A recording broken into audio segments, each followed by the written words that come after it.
Good afternoon, everybody. It is Demise Media. I changed my name from Music and Entertainment to Demise Media. Just wanted to simplify it all. Music and Entertainment was a little long and drawn out, but it's still music, entertainment, podcasting, stand-up, all that stuff. But it is really weird how things work out in reality and in the universe. I have been giving my grandparents a call, and I called them on Halloween, and they didn't answer, so I left a voicemail, and, didn't think anything of it, and they just recently had surgery, right? So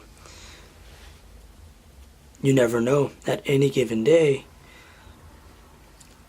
you could just be gone. Okay, so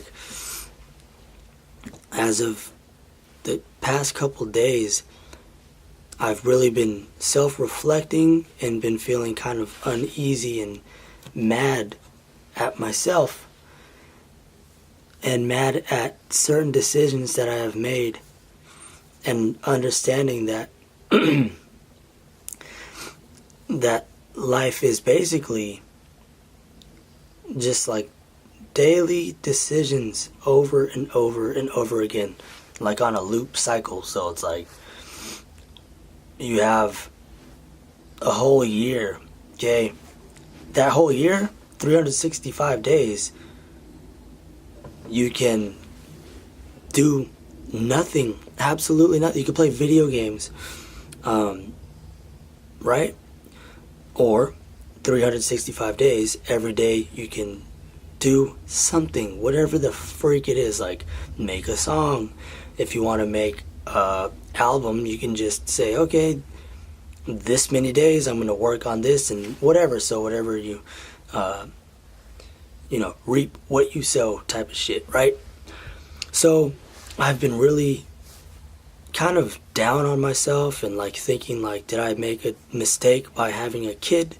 My son is 1.5 years. I gotta be honest with myself. I can't lie and be like, no, everything's right, everything's okay.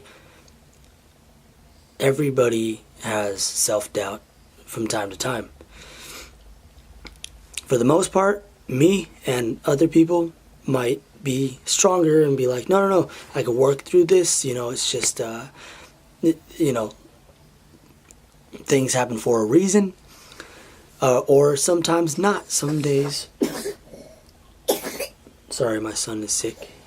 He's coughing over there. Sometimes there'll be those times where it's like, wait, what the freak did I do with my life? What did I do? Why did I make these decisions? And you start to see other people, and you're like, okay, they made good decisions, and you see other people they got lucky, or other people who aren't lucky or whatever. So all this stuff, and I'm just trying to figure it all out. Certain things didn't work out how I thought it would. Certain things did happen that turned out better than I thought it would, and all this stuff, right? So it's the end of the year, 2018, time to self-reflect, time to go over everything throughout the year. And I'll just say that 2018 was definitely the busiest, because it's the first whole year with my son, because 2017 he wasn't born until April, and after that it got busy, but I had literally 4 months basically to still kind of be free. But now 2018, my son has been here all 300 so odd days. It's still the year's not over yet. But basically, at this point in time right now, I could really use some money, for a down payment for a house, or I could use money for just in my savings account, right?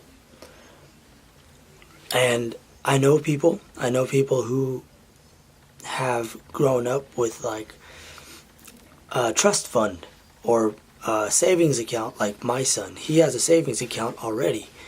He's only a year and a half, and our goal is to let it keep growing, so when he gets older he has a nice solid foundation, and to tell him this is how you do it. You build wealth by setting a foundation. If you build a house on shoddy infrastructure, it's gonna fall down. Meaning, if you get rich quick, you're gonna be rich quick. I mean, if you get rich quick, you're gonna be poor quick. All that stuff. So, like my credit is good. I have 0 debt. I have 0 car loans, right? So I'm good. I'm feeling good. And then I'm finding out that, there's a couple of things going on right now, and I was like, okay, I need so much money for a down payment for this investment, and I don't have it right now. And I'm like, then I start to self-reflect in a negative way and be like, fuck, all those times that I spent money on this and this recording studio, or that traffic ticket, or that card when it got towed, or whatever, I'm like, fuck, that was hundreds of dollars that could have been towards this investment or this down payment or my savings account. And then I go, wait a minute, stop. You can't think like that, buddy. You have to just accept the fact that you don't have that right now, and you can't go back. Okay? So today, mentioning my grandparents, the ones that I called on Halloween and they didn't answer, so I left a voicemail. They called today, Sunday. They called, and I was like, wow, cool. I answered the phone. Hey, what's up, Grandpa? Thanks for calling. And today, like, I really need it more than any other time, because last night was pretty sad. Pretty sad, coming to the realization that I don't have access to like a family bank account, or this is all fucking, this is all like financial stuff, whatever, but it's like, or even family to like, ask, because a lot of the family members that I have, they don't know the stuff that I do, like music. They're not too informed on it, or they don't have any know-how, so I can't really turn to them and ask for if they have this or that, or like, oh yeah, I need help with the studio time or anything like that, because they don't know how that operates. So I've always been doing it pretty much on my own. Yeah, like 95%, almost 100% of it, I guess. But for this other endeavor, right, I don't have like a trust fund, right? And that's totally fine. This is not this is not a sob story video. It's a self-reflecting perspective video, seeing this from someone else's point of view. So I'm like seeing it from third person. Okay? So my grandpa calls, and then he gives the phone to my grandma. I'm talking to her, and she's scared about, she just had heart surgery, so did my grandpa. They survived, and they're just like, we're selling our house because it's a little too big. We want to sell it and buy this newer house that's a little smaller, and my dad is gonna move nearby as well. So the family, they're all moving together. And I'm like, oh wow, that's awesome, it really is, because I'm like, finally the family's coming back together in a cheaper area of the United States. I'm like, cool, I'm excited for them. I'm so excited for them. And so, I'm just excited for them, and I'm letting them know about my girlfriend and I and our son. He's doing good. And she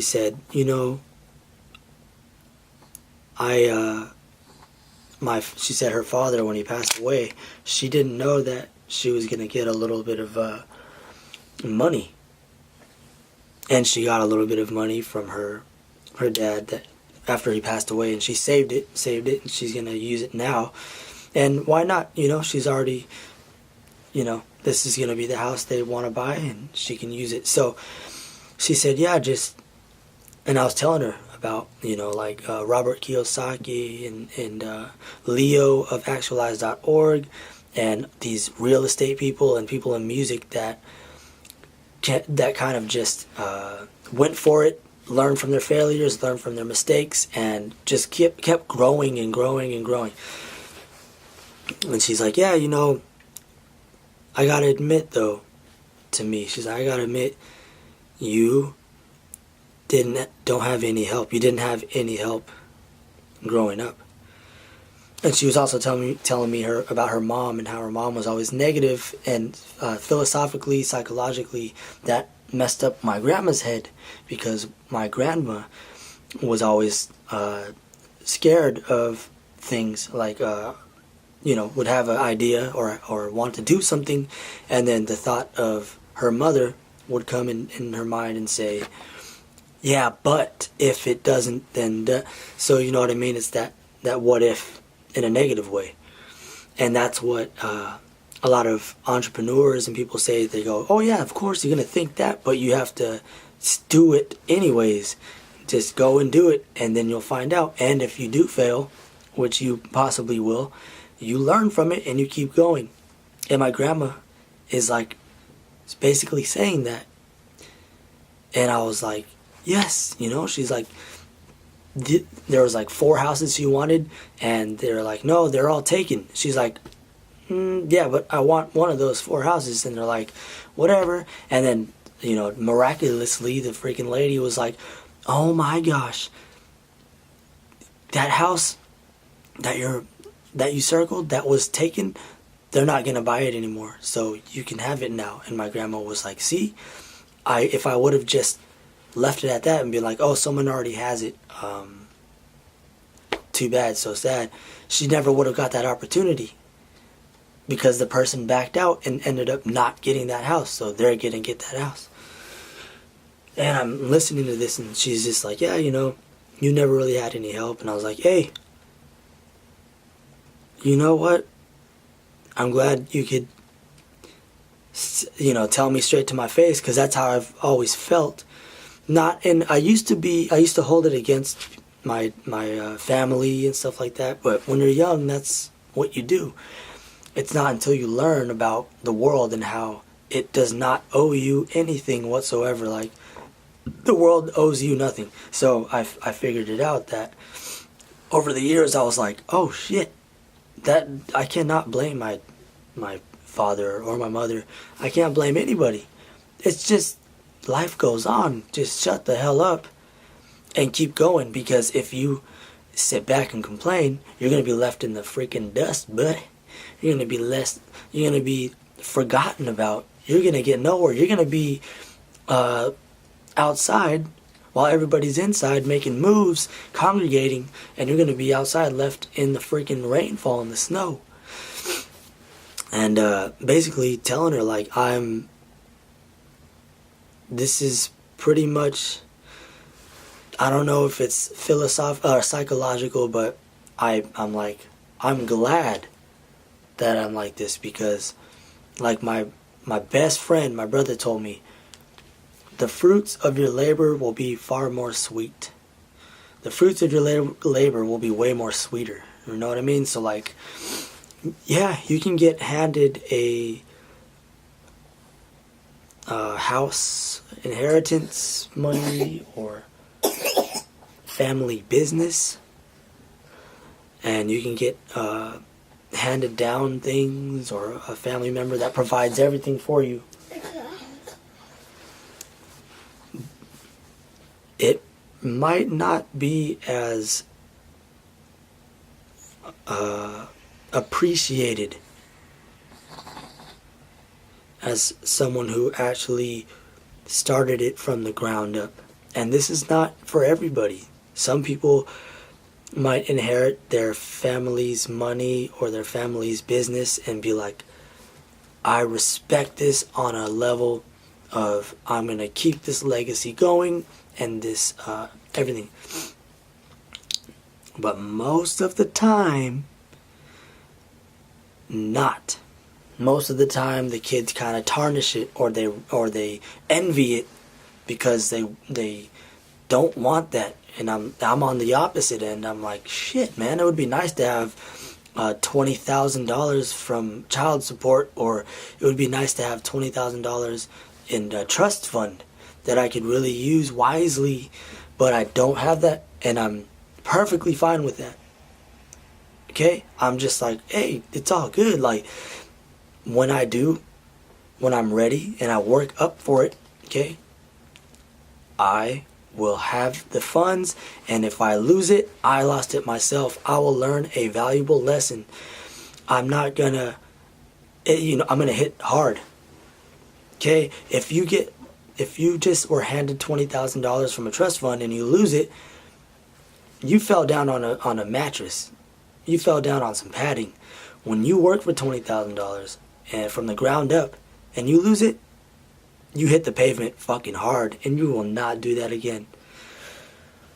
And that's how I've been growing, ever since a kid. Like, my dad was 15, my mom was 18. They didn't know what the hell was going on.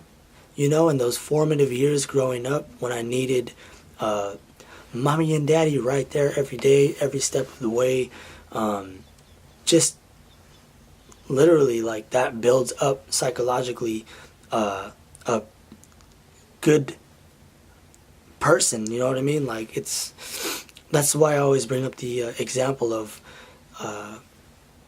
people that the kids are emotionally so a lot of stuff is based off emotion. If you can't handle emotions, well, you're probably most likely gonna spend money irrationally. You're gonna drink. You're gonna smoke cigarettes. You're gonna have unstable relationships because you can't control your emotions. If you can control your emotions, you'll probably spend wisely, stay in a committed relationship, and have less kids, and overall live a healthier life because your emotional EQ is a lot stronger. So higher emotional EQ, better off you are. And that comes with having a loving foundation, as corny as it sounds, the right proper upbringing, and being told right from wrong.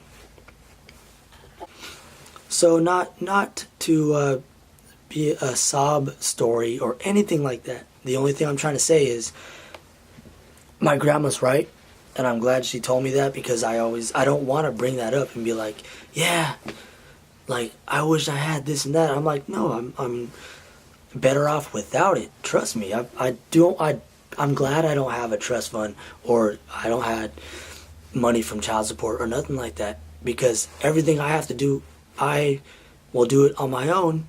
It sucks in a way, but if I fail, I fail myself, and I learn from it. And another thing too is, she said, because I'm a musician, I make rap music, rock music, I'm in a band, a drummer in a band, and she said, I don't know how to make music, but there's got to be a way. And I told her, she's like, there's got to be a way where you can get like $1 million from a song, like a hit song. I said, there is. It's probably the most simple. I said, it's a simple formula.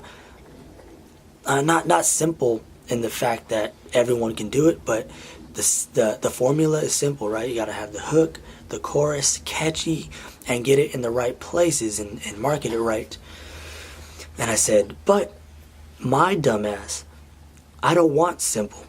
I like to overcomplicate things and be deep, philosophical, and get into people's psychology and be like, this is how I see the world from my eyes, life, death, politics. I said, I don't make catchy stuff. And out of 1 million people that hear my songs, 100 will relate, but they'll relate on such a deeper level. And I said, that's what I choose to make. If I wanted to make that catchy, simpler, more simple stuff that has that same formula, I probably would have had a couple of quote unquote hit songs. But my intuition, me and her talked about intuition too, and my heart and my soul wants to make thought-provoking music. Whether it's politics, whether it's ancestry, like talking about my Native American ancestry, whether it's talking about life and death and drug abuse, that's the stuff I want to talk about. And I know it's a lot of people are not gonna vibe with that because it's one, no, a lot of people don't want to think about it. They just want to turn on a song, vibe out, have a good time, and it's catchy, right? More catchy. My stuff, they're like, oh damn, this guy's talking about stuff I don't want to think, you know what I mean? So, and it's totally 1,000,000% fine. I am fine with that. That's the music I choose to make. Therefore, I take full responsibility and I say, hey, it's not for everybody. That's it. So, thank you guys so much. It's the Demise piece. I appreciate it. It's raining. It's the end of the year. Thank you all for 1,000 subs, man. So, take it easy, everybody. Have a Merry Christmas.